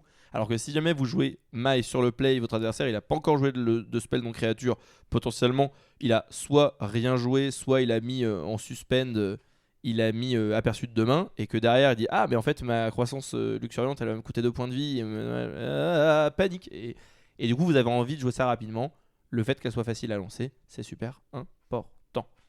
On continue avec une carte blanche, on va faire une de chaque couleur pour commencer. On va parler de Suki, sauveteuse courageuse. Suki, sauveteuse courageuse, c'est une 2-4 pour 1 mana générique et 2 mana blanc. Créature légendaire humain guerrier allié. Les autres créatures que vous contrôlez gagnent +1/+0. Ça a tendance à favoriser les plays avec beaucoup de créatures, les go wide. Et à chaque fois qu'un autre permanent que vous contrôlez quitte le champ de bataille pendant votre tour, créez un jeton de créature 1/1 blanche allié. Cette capacité ne se déclenche qu'une seule fois par tour. C'est un permanent que vous contrôlez, ce n'est pas forcément une créature. Ça va fonctionner avec les fetch. Si vous allez chercher les terrains, ça va fonctionner si vous faites bloquer une créature et que vous en avez une qui meurt, vous en referez une autre à la fin du tour. Ça va fonctionner avec la maîtrise de l'air, si vous choisissez de faire partir et faire revenir un autre permanent. Donc ça marche dans les decks Blink, ça marche dans les decks Token. C'est vraiment fort, ça fait tout. Et c'est une 2-4, donc c'est très résistant. C'est ce que j'allais dire en fait. C'est là, ce que tu as dépeint, c'est vraiment une très bonne carte d'aggro. Et en fait, par-dessus ça, tu dis, bah en fait j'ai 4-2Q, je tape à 2. Ça me fait penser à Adeline. C'est pas la même carte, mais c'est juste que ça me fait penser à ce truc de bah en fait pour 3 mana, je vais générer des jetons, je vais taper fort. Alors elle tape fort indirectement parce que elle va juste buffer vos autres créatures. Elle va pas elle-même taper très fort. Mais là du coup, c'est assez impressionnant, c'est que par rapport à Adeline, elle a peut-être même pas besoin de se mettre en danger. Elle peut rester sur le board, laisser vos autres créatures bourrées, Et si jamais il y a des créatures qui meurent, elle dit ouais, on envoie un allié de plus, allez hop hop hop, au travail. Mais elle n'a pas besoin de défendre et elle a 4 d'endurance. Donc en fait, il y a plein de removal qu'elle prend pas. Oui, alors ça fonctionne avec les stratégies alliées, hein. Clairement c'est un allié qui fait des alliés, mais dans la plupart des cubes ça va être une carte qui est très efficace. Pour faire le parallèle, on a un tour 3 en blanc, j'ai oublié son nom, une petite chauve-souris qui a le Battle Cry, donc qui donne plus 1 plus 0 à vos autres créatures, Oui. quand elle attaque. Et ça, c'est joué dans des cubes. Oui. C'est joué dans des cubes. Et là, celle-là n'a même pas besoin d'attaquer. Vous pouvez la jouer et vos autres créatures seront déjà boostées. Si vous jouez un deck agressif avec des petits tokens, potentiellement, quand vous jouez ça tour 3, vous avez déjà 2 ou 3 autres créatures qui seront prêtes à avoir plus 1 plus 0 pour aller bourrer chez l'adversaire. C'est vraiment une très bonne carte. Personnellement, celle-là, elle va rentrer très vite dans mon cube pour être testée dans l'archétype jeton. Faut pas oublier que là, on la voit surtout par un prisme agressif. Et c'est normal parce que la carte, il y a écrit dessus que c'est une bonne carte de Winnie White aggro. Mais en fait, c'est aussi une carte qui dit, si vous jouez du sacrifice ou de la Stax, ben c'est une carte qui, à chaque tour, va vous créer un nouveau permanent parce que vous allez sacrifier un truc de votre côté. Et ça, en fait, c'est hyper solide. Ça dit juste quand un permanent que vous contrôlez quitte le champ de bataille, mais en fait, il n'y a pas de condition sur le comment, le pourquoi. Ça vous demande pas d'avoir attaqué, c'est ce que tu disais, ça vous demande pas d'être en phase d'attaque pour que ça trigger. Oui, c'est ce que je disais tout à l'heure. Ça marche dans Blink, ça marche dans Sacrifice, j'y avais pas pensé. Ça marche dans Aggro, ça marche dans tous les cubes où tu vous avez joues ça des avec fetch. Braid et c'est super rigolo. Et le fait que ça trigger sur les fetch, c'est vraiment débile. Hein, mais vraiment... Le fait que ça soit n'importe quel permanent, ça marche avec les trésors si vous jouez blanc-rouge artefact. Exactement. Ça sera une fois par tour, seulement pendant votre tour, mais ça fait quand même une 1-1 par tour de table, qui est donc une 2-1, puisqu'elle pourra attaquer. C'est très très bien. Elle a un petit défaut comme design, c'est que du coup, elle a ce petit côté, elle est un petit peu bien tout le temps partout. Mais c'est pas si mal dans votre cube d'avoir des encres, d'avoir des anchors, ces cartes qui vont vraiment dire cette carte elle a l'air bien, je vais la prendre. Il y a plein de trucs qui marchent bien avec. Si je joue blanc, a priori, je vais la jouer. Ça me fait pas commit trop fort sur un archétype et je verrai ce que j'en fais. Mais c'est vrai que c'est une carte qui, vous allez pouvoir la valoriser de énormément de manières. Heureusement qu'ils ont mis la contrainte de 1 par tour, mais bon, ça c'est plutôt logique. Sinon, ça partait infini avec n'importe quel sac à outlet. Mais même avec la restriction de un seul jeton par tour, en fait, je pense que la carte est vraiment très solide. Mini aparté, je pense quand même que c'est une carte qui, elle va avoir du mal à faire son trou dans des cubes high power, genre le Vintage Cube, parce qu'en fait, aujourd'hui, les drops 3 sont absurdement forts. Mais en réalité, vraiment, quand on regarde la carte, bah, je suis pas sûr qu'elle soit beaucoup moins bien que certains des drops 3. Donc peut-être même que dans ces cubes, elle peut trouver sa place, tellement la carte est solide. Faut voir si justement, ça veut pas dire que dans des cubes moins power, elle est pas oppressive. Dans tous les cas, toi tu vas la tester, donc ça permettra de s'en rendre compte. La carte suivante dont on va vous parler, c'est une carte verte. C'est le bébé taupe blaireau. Cette carte, elle fait énormément parler d'elle en ce moment sur les réseaux. Parce que ça va être une des prochaines chase cards de l'extension.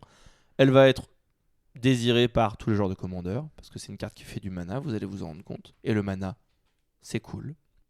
C'est une 2-2 pour 2. C'est un blaireau et taupe, petite créature. Elle est très mimi. Et elle a 2 capacités. La première est pas très impressionnante. Quand cette créature arrive, maîtrisez la terre 1. Voilà, donc vous mettez un marqueur +1/+1 sur un de votre terrain. On va pas se mentir, c'est pas fou.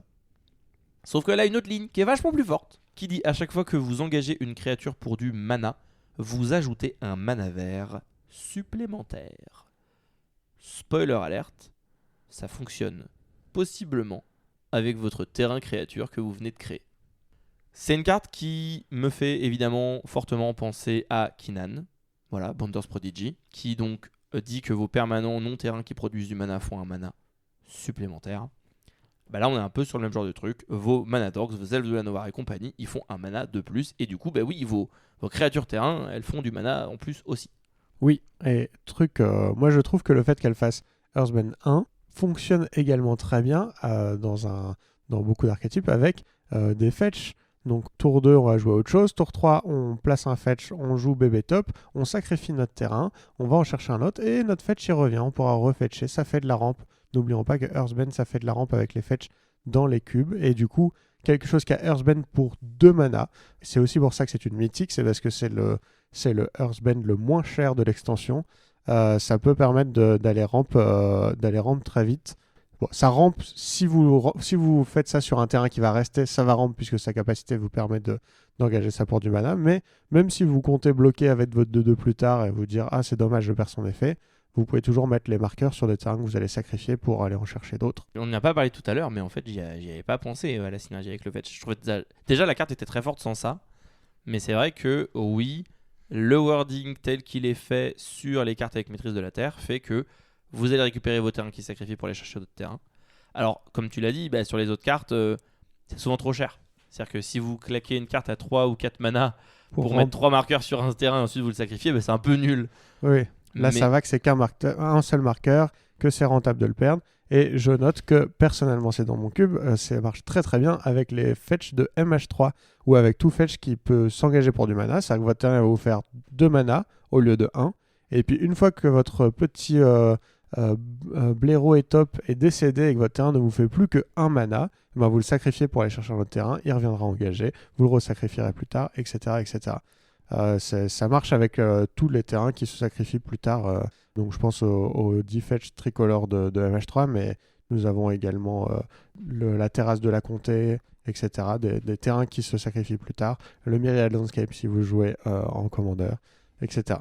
Alors, je vais peut-être paraître être un grand méchant, mais il y a d'autres terrains avec lesquels ça fonctionne. Ça va marcher avec Strip Mine, ça va marcher avec Wasteland, ça va marcher avec plein de terrains qui se sacrifient pour faire d'autres trucs. Hein. Oui, ça marche pour ramper, mais ça marche pour détruire vos adversaires. En fait, tous les terrains qui vont se sacrifier pour faire quelque chose, vous allez pouvoir leur donner une deuxième vie, donc ça c'est très fort. Et le pire, c'est ce que je dis, je pense vraiment pas que ce soit ça qui rende la carte la plus forte. Je pense vraiment que Kinnan, c'est une carte broken. Et Bebeto Blaireau, ce qu'il vient dire, c'est ah, j'avais 2 mana d'orcs en jeu, j'avais un elfe de la Noire et un elfe de la Charmille. Pas, Charmille, ça marche pas, mais par exemple 2 elfes de la Noire ou un Mystic Elf. Et maintenant, ils font un mana de plus, et du coup, j'explose en mana et je vais jouer mon Titan hyper rapidement. Oui, clairement, vous faites Elfe Taurin, Badger Maul T2, et que vous ayez engagé votre elfe ou votre terrain pour jouer le Badger Maul, votre terrain supplémentaire ou votre elfe va vous faire 2 mana et vous pourrez refaire autre chose. Vous faites Titan au tour 3, voilà. Et c'est sympa, non, Titan tour 3 beaucoup de mana. La carte, elle a vraiment plein de qualités en termes de power. En termes de synergie, on vous les a dit, il y a les synergies autour de maîtrise de la terre, et en plus sur celle-ci, il y a vraiment cette mécanique de ça peut vraiment être intéressant de le mettre sur un terrain que vous voulez récupérer.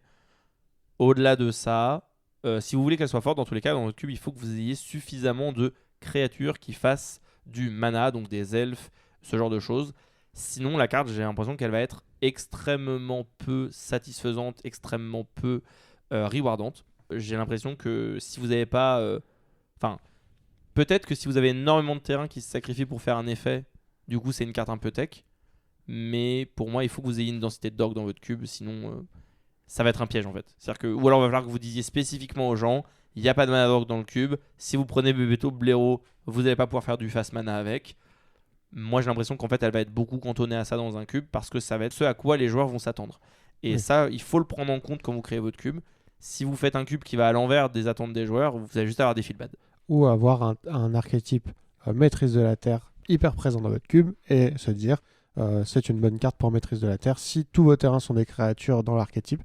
Voilà. Mais en effet, il faut pas qu'elle... Si elle est là toute seule et que vous n'avez pas de mana d'orc dans votre cube, les gens vont pas comprendre que c'était juste pour faire Wasteland x2.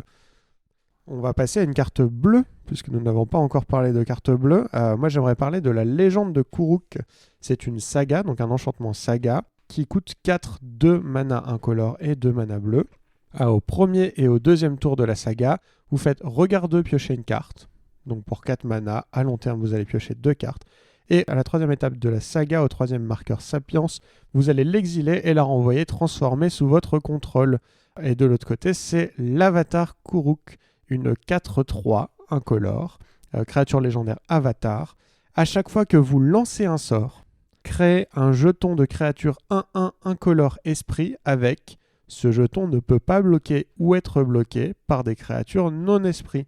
Ce jeton de créature, il est présent dans quelques cartes de l'extension, les créatures esprits qui ne peuvent pas bloquer ou être bloquées. Globalement, c'est comme la mécanique de Shadow. C'est hyper intéressant. Si vous n'avez pas beaucoup d'esprit dans le cube, surtout si vous n'avez pas d'esprit dans le cube, globalement, ça dit c'est des 1-1 imbloquables qui ne peuvent pas être bloqués. Mini aparté par rapport à ça. Un défaut, je trouve, à ce genre de capacité, c'est que si de manière accidentelle, vous avez 2-3 esprits dans votre cube, Ça, c'est le genre de choses où vous allez avoir des gotchas. Vraiment des moments de je suis persuadé que mon token il est imbloquable, sauf par les autres tokens qui sont identiques à lui. Peut-être que vous avez d'autres cartes dans votre cube qui font ces tokens-là. Et d'un coup, sans que vous sachiez trop pourquoi, votre adversaire il va vous bloquer, vous n'allez pas comprendre. Et ah oui, en fait, la créature c'est un esprit.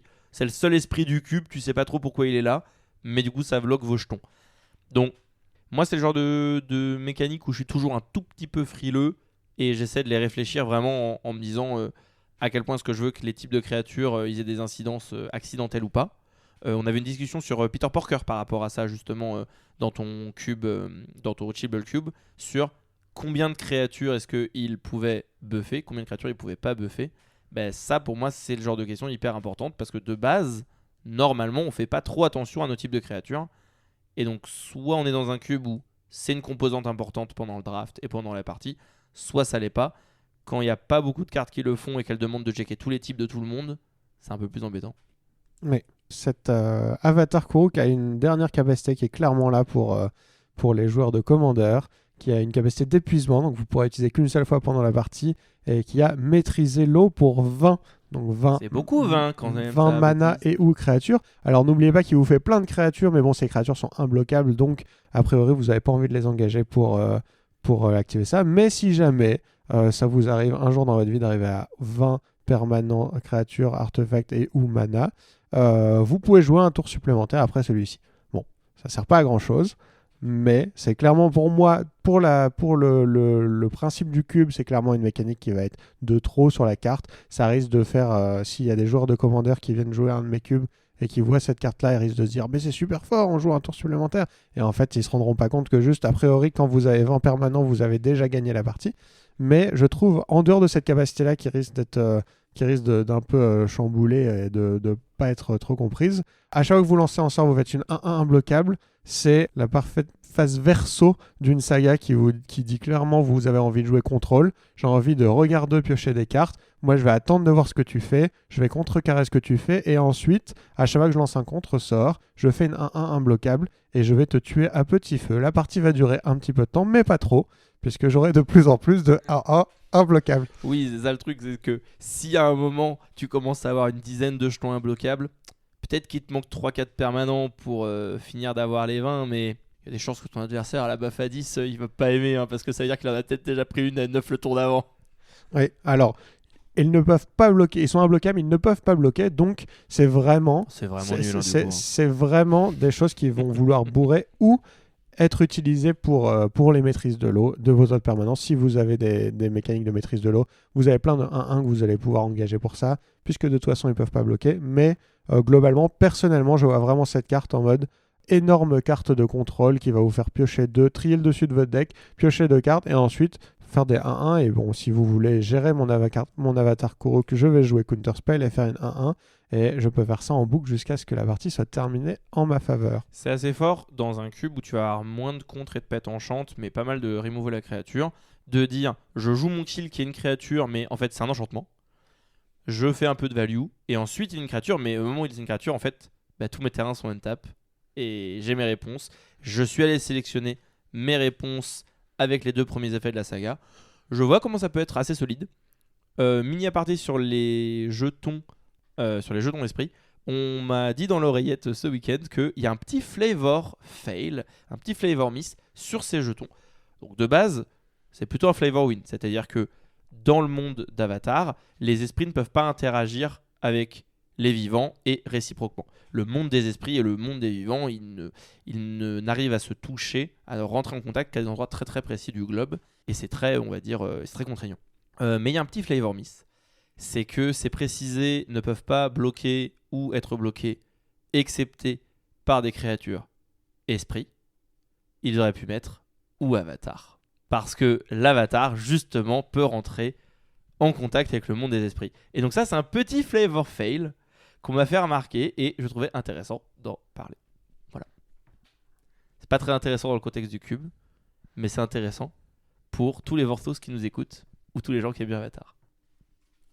La carte suivante dont on va parler, c'est Poursuite obsessionnelle. C'est un enchantement noir pour 2 petits mana. Bon, alors sur la carte, il y a absolument tout ce que j'aime. C'est-à-dire que c'est une carte qui va créer des permanents, faire des machins. Vous allez voir, il y a du texte. Donc déjà, quand cet enchantement arrive sur le champ de bataille et au début de votre entretien, vous perdez un point de vie, vous créez un jeton indice. Bah, globalement, c'est une arène phyrexiane. Sauf que au lieu de piocher la carte, il faudra payer 2 mana pour pouvoir piocher votre carte puisque ça crée un jeton indice. Ah là là, c'est vraiment pas bien.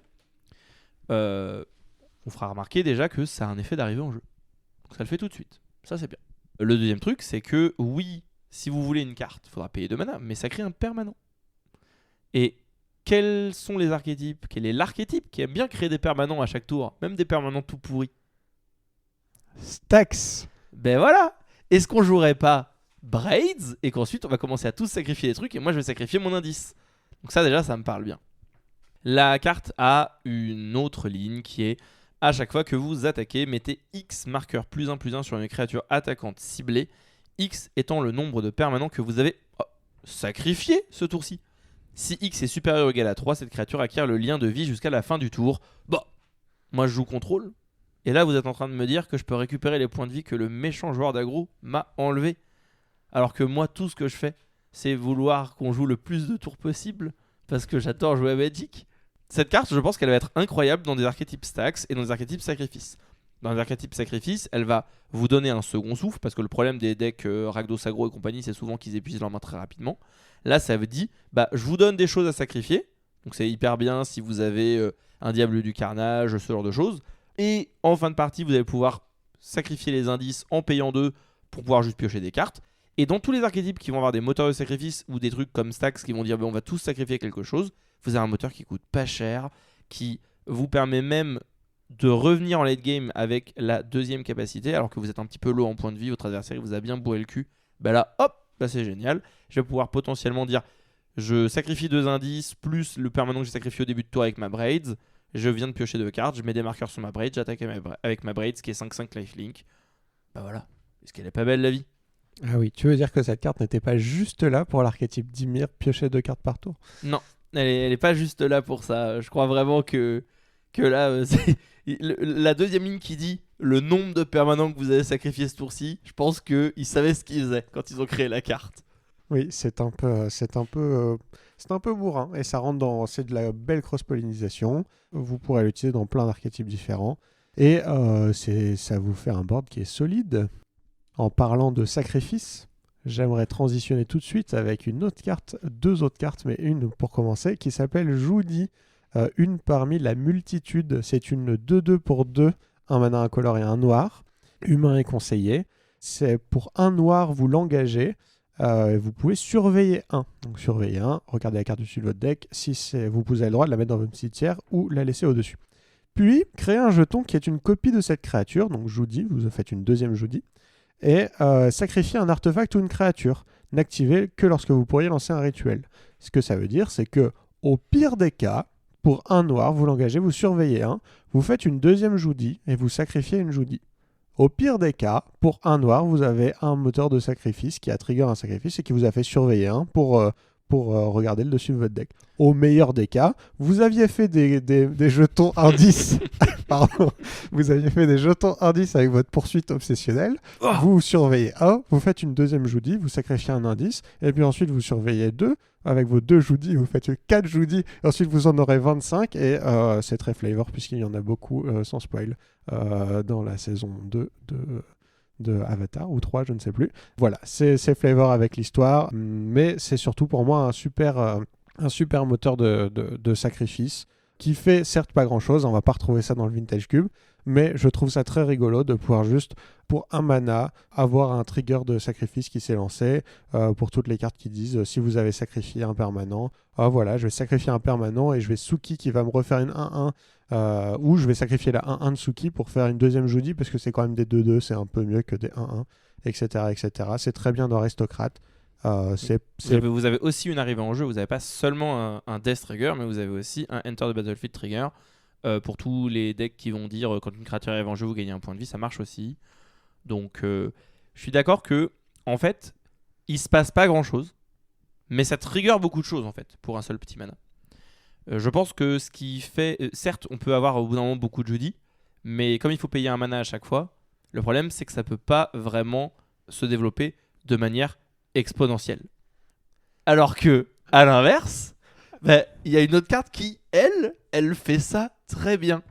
Oui, moi j'ai une autre carte qui va rentrer dans cette suite de 3 cartes sacrifice, qui est toujours une carte noire, le dirigeable de la flotte du Phénix, un artefact véhicule pour 2 et 2 noirs, qui sera une 4-4 si vous arrivez à le piloter 1. C'est difficile, pilotage 1, c'est cher. C'est une 4-4 vol. Oui, c'est un dirigeable, donc c'est une 4-4 vol. Au début de votre étape de fin, si vous avez sacrifié un permanent ce tour-ci, créez un jeton qui est une copie de ce véhicule. Vous aurez donc 2 dirigeables. Et ensuite, si vous sacrifiez au prochain tour un autre permanent, vous aurez 4 dirigeables, puis 8 dirigeables, etc., etc., qu'ils ont tous pilotage 1. Donc à un moment, ça sert à rien d'avoir 8 dirigeables si on n'a pas 8 permanents pour les piloter. C'est vraiment pas de chance. Comment on pourrait faire ? Ah bah comment on pourrait faire ? On pourrait faire du design moderne de Magic qui règle les problèmes sur les cartes. C'est très bien résumé. Non mais c'est très bien résumé. Et donc, c'est quoi le design 2025 ? Le design 2025, c'est une ligne qui dit tant que vous avez au moins 8 permanents appelés dirigeables de la flotte du Phénix, c'est très spécifique. Ce véhicule est une créature artefact. Donc dès que vous avez 8 dirigeables, tous vos dirigeables n'ont plus besoin d'être pilotés, c'est des 4-4 vols, et 8 4-4 vols, ça tue bien les adversaires.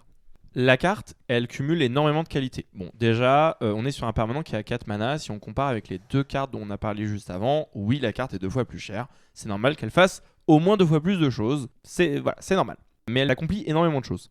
La première chose, c'est que si on regarde vraiment la valeur faciale, on va dire, de la carte, c'est un véhicule 4-4 vol pilotage 1. Alors certes, ça t'a coûté 4 mana.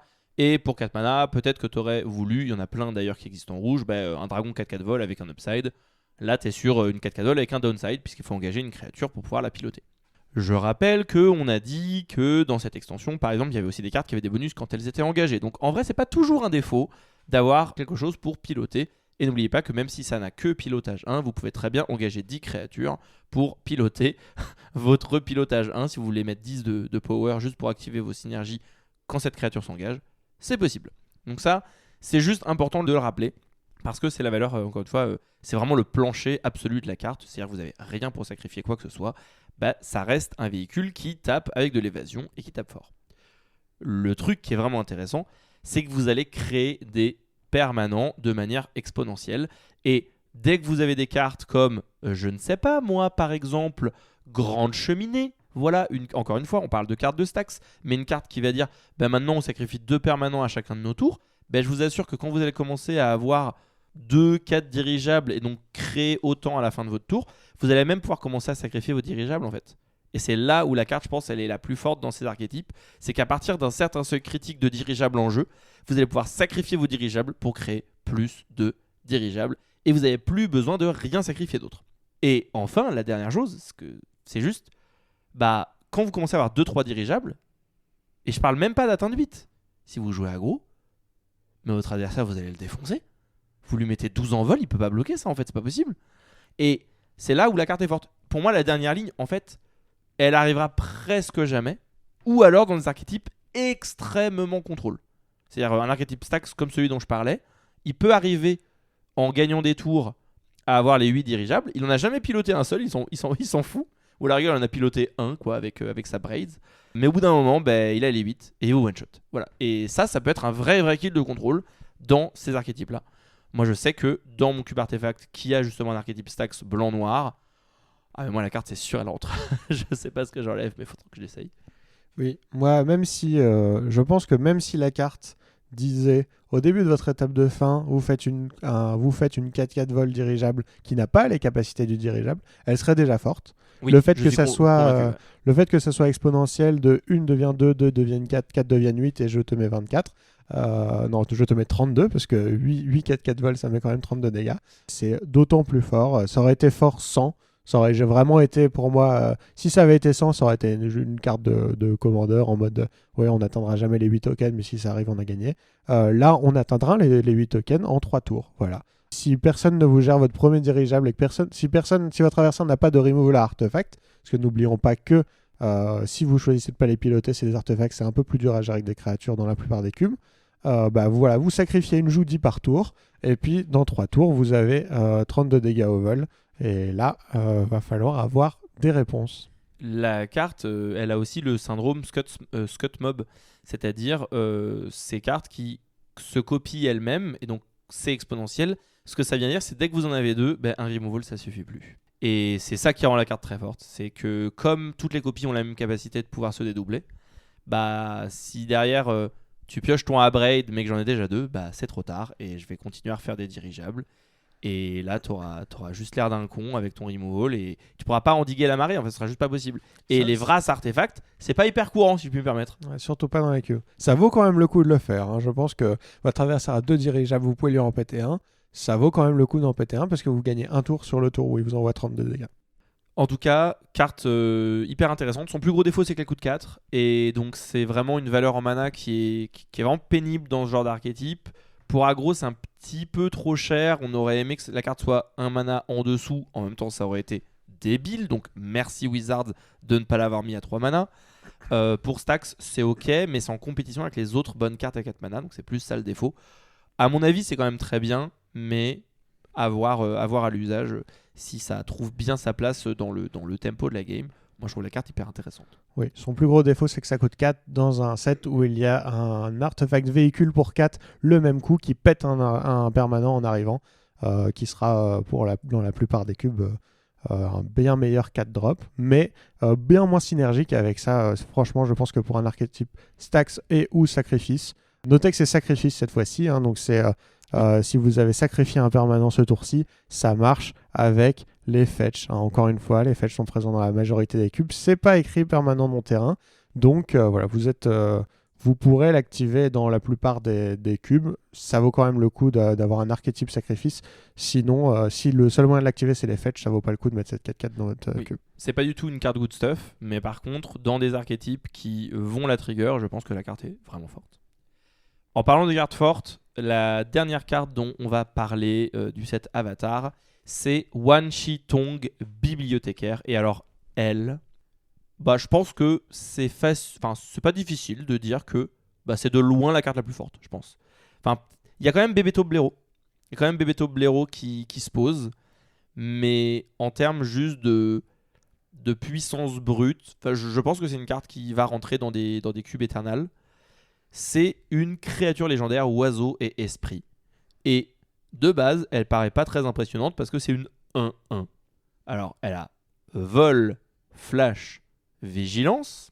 Flash, c'est très important. Et elle coûte X bleu. Donc, pour bleu, vous avez une 1-1 vol, flash, vigilance. C'est pas bien. Voilà. C'est pas nul, mais c'est pas très bien. Par contre, quand il arrive en jeu, vous mettez X marqueur +1/+1 sur lui. Puis vous piochez la moitié de X cartes arrondies à l'unité inférieure. Là déjà on est sur un Krasis Hydroïde avec le flash. Certes ça ne vous fait pas gagner de points de vie, mais sinon c'est la même chose et c'est une seule couleur au lieu de deux. Moi j'ai l'impression que ça... Ah oui, et c'est un peu plus gros parce que c'est une 1-1 et pas une 0-0. Déjà c'est fort, alors ça n'a pas le piétinement, c'est la vigilance. Mais déjà ça c'est très très fort en cube en fait. Vraiment... Les parties vont durer, vous allez pouvoir jouer votre 4-4, votre 5-5 vol, flash, vigilance, piocher des cartes avec, enfin, déjà c'est solide. Et en fait ça, pour moi, c'est pas ce qui fait que la carte est forte. Donc quand on dit c'est un Krasis Hydroïde, but wait, there's more, là on sait qu'on est sur une carte qui est forte. Donc la dernière ligne de la carte, c'est à chaque fois qu'un adversaire cherche dans sa bibliothèque, mettez un marqueur +1/+1 sur Wan Shi Tong et piochez une carte. Oui, ça fait beaucoup. Ça fait beaucoup. Donc c'est une 1-1 vol pour 2, c'est une 2-2 vol pour 3, et c'est une 3-3 vol pour 4 qui fait piocher une carte. Et après, tous les deux marqueurs, vous piochez une carte de plus. Donc plus vous avez de mana, plus elle va vous faire piocher, donc c'est bien dans contrôle. Et c'est extrêmement bien. C'est pas la première carte bleue qui est là pour profiter du fait que l'adversaire joue des choses. On a des cartes qui disent si l'adversaire pioche, vous piochez. Si l'adversaire pioche, il pioche pas. Si l'adversaire doit chercher, vous cherchez à sa place en noir. Là, en bleu, si l'adversaire cherche, vous piochez. C'est une façon de plus en cube de juste dire ah, tu fais des choses, du coup, tant que tu fais des choses, moi je fais mieux. Parce que c'est quand même ah, tu vas chercher un terrain, moi je pioche une carte. C'est quand même beaucoup plus efficace. Archiviste Dogma, c'est évidemment la carte à laquelle nous fait penser sur cette dernière ligne, qui est donc cette créature blanche 2-2 pour 2 avec le flash. Quand un adversaire va chercher dans son deck, vous gagnez un point de vie ou piochez une carte. Elle, c'est pas un point de vie, c'est un marqueur +1/+1. Et c'est pour ça que je pense que la carte, elle va être terrifiante dans certains cubes. C'est que c'est une créature pour 2 mana qui dit je suis une 2-2 vol flash vigilance, je pioche une carte. Et maintenant, dès que tu fetch, je vais repiocher, ma bête va grossir. Alors, pour piocher une carte, il faut payer au moins 4 mana. À chaque fois qu'un adversaire cherche dans sa bibliothèque. Oui. Avec l'effet d'entrée en jeu. Voilà. Oui, et en fait, c'est ça. C'est que en fait, cette créature, t'as pas besoin de payer X. Et en fait, c'est ça qui fait que pour moi, la carte, elle passe de.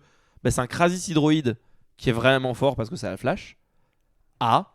En fait, la carte est busted. Parce que vous n'êtes pas obligé de la jouer en late game. Krasis Hydroïde, vous la jouez pour X égale 1, vous avez perdu votre carte. Hein. Ça ne vaut pas l'intérêt. Et je ne parle même pas de si vous la jouez pour X égale 0, votre créature, elle beurre. Voilà. Donc Krasis Hydroïde, c'est fort en late game. Vous allez essayer de le jouer avec au moins X égale 4, donc 6 mana. Et pour 6 mana, vous avez une 4-4 Volt Trample qui fait piocher 2 cartes, gagner 2 PV. C'est ce que vous voulez en fait. C'est ça le but de Krasis Hydroïde. Si vous faites ça avec Quan Chi Tong, vous le jouez avec le flash, donc c'est beaucoup plus facile de passer outre la contre-magie. Ce qui est hyper important parce que Krasis Hydroïde, quand vous vous faites contrer, vous êtes un peu triste. Hein, voilà. Je dirais même qu'il y a une petite larme qui coule le long de votre joue. Petite dédicace à Antonin. Donc déjà, vous avez le flash, donc c'est très très fort. Mais en plus, c'est que vous avez le mode de la jouer pour pas beaucoup. Et votre carte, elle fait déjà beaucoup de choses. Pour moi, c'est une carte qui va rentrer dans les cubes éternels, ce que je disais. Dès que vous avez un cube avec pas mal de fetch, la carte va se déclencher tout le temps. Je vois le cube, tu vois typiquement le cube land d'Antonin. Oui. Mais en fait, cette carte, vous la posez juste pour 2 mana, mais il faut traverser ça à vous faire piocher sans arrêt. Enfin, vous passez votre temps à aller chercher des choses dans votre deck. Oui, dans des cubes où il y a des fetch, dans des cubes où il y a des tutors, plus le cube est haut en power level, donc plus on se rapproche de Vintage Cube, plus on va se retrouver à avoir des utilités pour cette carte. Pour moi, c'est une carte qui me fait fortement penser à Orcish Bowmaster. Alors, c'est pas la même carte, mais c'est vraiment ce genre de carte où, pour 2 mana, t'as une petite bête flash qui va venir mettre la pression sur l'adversaire. Là, vous faites du card advantage. Enfin, c'est vraiment... Bref.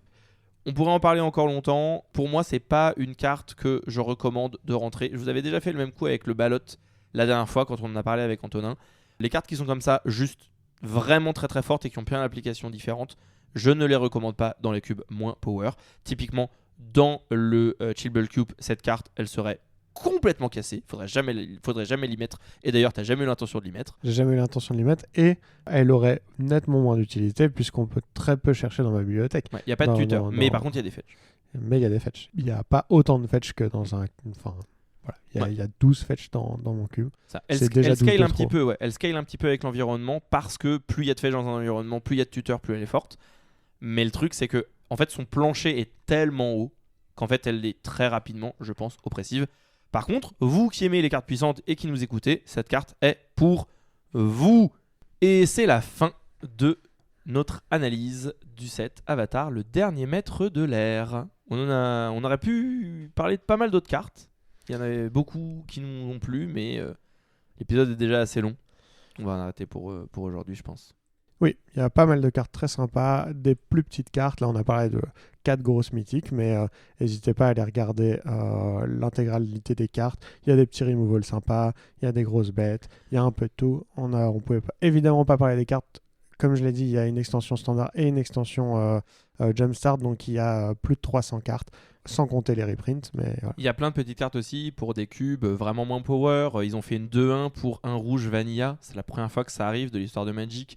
Et si vous avez envie de soutenir un archétype rouge aggro, cette carte elle serait très très bien. Il y a plein de petites cartes comme ça, des petites communes, des petites le set est vraiment chouette. Il y a un removal modulaire qu'on a vu, qu'on a trouvé hyper intéressant. Enfin voilà, c'est une chouette extension. On vous a fait un aperçu vraiment de nos préférées, celles que vraiment on voulait mettre en avant. Maintenant, c'est à vous aussi de faire votre popote avec tout ça, quoi. Merci à toutes et à tous de nous avoir écoutés. Cet épisode du Maître Cube vous a été présenté par Lucas Forlacroix, ainsi que par Baptiste. Merci Baptiste d'être venu discuter avec nous aujourd'hui. Merci Lucas pour l'invitation. La musique est produite par Léa Ikash, les visuels sont réalisés par Ophélie Pimbert-Gris, le jeu de cartes Magic l'Assemblée est produit par Wizards of the Coast. Continuez de jouer à Magic, continuez de cuber, et à bientôt pour un nouvel épisode du Maître Cube.